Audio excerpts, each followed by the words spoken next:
Assalamualaikum warahmatullahi wabarakatuh. Hari ini saya akan membawakan materi yang berjudul tentang penggambaran radiologi asites. Sebelumnya, mohon supportnya untuk mengklik tombol terima kasih yang ada pada video ini, sehingga saya bisa semangat untuk membuat materi-materi tentang radiologi. Asites adalah akumulasi cairan patologis pada intraperitoneal. Dalam hal ini, jumlah cairan yang cukup banyak pada rongga peritoneum. Secara fisiologis, kita temui 50-75 ml cairan di dalam rongga peritoneum pada pasien normal. Nah, jika hanya sedikit saja kita temui cairan, maka biasanya kita sebut sebagai cairan bebas saja. Gejala klinis pada pasien asites terutama dengan volume yang besar dapat mengalami distensi abdomen, mungkin bisa menyebabkan nyeri, kemudian mual, muntah, dyspnea, dan bahkan bisa menyebabkan edem perifer. Secara patologi, cairan asites dibagi dua, yaitu transudat dan eksudat. Untuk cairan transudat, biasanya konsistensi cairannya encer akibat mengandung kadar protein yang rendah. Sedangkan yang eksudat, konsistensi cairannya kental karena mengandung protein yang tinggi. Sedangkan warna cairan asites dapat menunjukkan misalnya darah diakibatkan trauma ataupun karsinoma. Cairannya keruh biasanya akibat peritonitis. Cairannya seperti susu bisa karena tuberkulosis ataupun keganasan. Cairannya warnanya bening atau kuning kekuningan biasanya akibat sirosis ataupun gagal jantung. Dan cairannya berwarna coklat tua biasanya akibat perforasi atau kebocoran. Penyebab dari cairan asites dibagi atas dua, yaitu ada yang transudat dan yang eksudatif. Biasanya asites transudat disebabkan oleh sirosis, hepatitis, CHF, ataupun keganasan. Dan asites eksudatif biasanya karena karsinoma, pankreatitis, abses, sindrom nefrotik, peritonitis, ataupun obstruksi usus. Untuk memeriksa adanya asites, maka perlu dilanjutkan dengan pemeriksaan radiologi.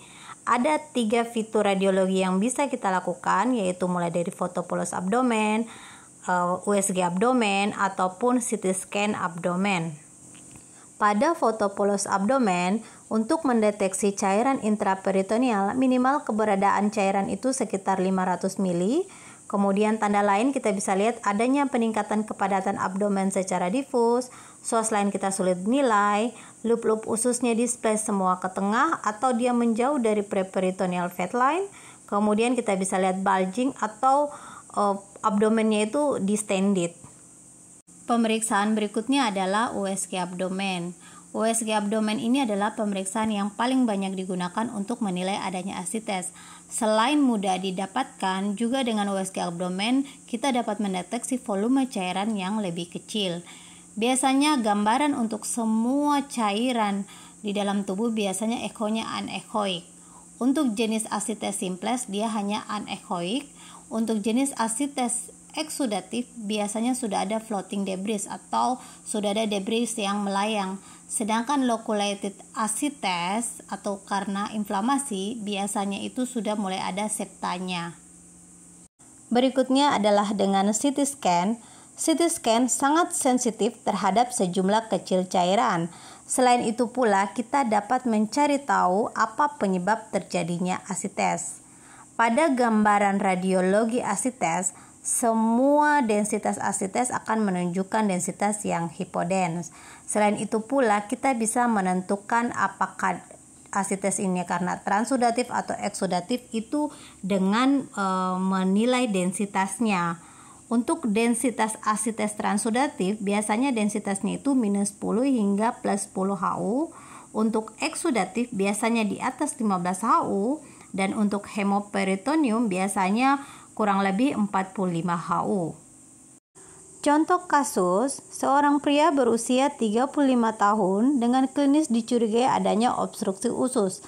Pasien ada riwayat hepatitis C.